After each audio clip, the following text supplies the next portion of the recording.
Okay, this is the board that I put the cardinal polyester resin on. As you can see, I've built it up quite heavily, and now I've let it dry for about 2 weeks, and we're going to sand it down, and then later I'll put a polyurethane coating over it, and we'll see how it looks. We're also going to do the same with the white over here, but that's coming up later. Okay.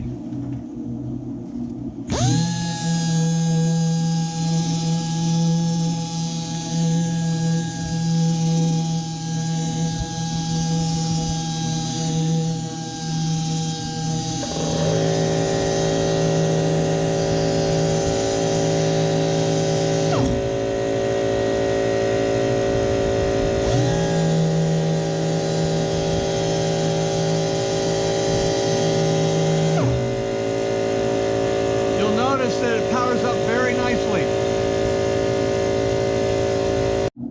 Okay, so we're sanding this down. I still got some rather deep spots here, so I've kind of gone to the heavy-duty sandpaper. I'm knocking it down with some 80 grit, and that's just going to cut through this really nicely, and we're going to make this seriously flat. This is very flat, but we still have a couple of these grooves that haven't flattened out yet. With this polyester product, you can build it heavy enough that you can do this. If by chance I burn through it, I'll put on a couple more coats of the poly, but I don't think I will. Polyester, that is.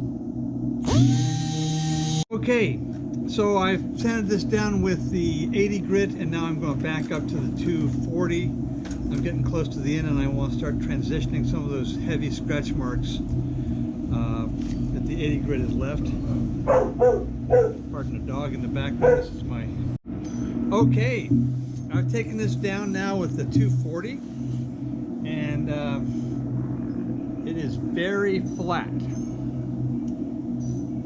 And you could actually leave this as a dull finish. Now, you can also see in here a lot of things. You can see the mill marks from the wood that wasn't completely cleaned up, and down here there's some white wash that was on this board. I grabbed this piece of oak out of a throwaway bin, so it had a little bit of white wash on the end, but I wanted a piece of oak that had some very open grain to show you how easily this fills the grain.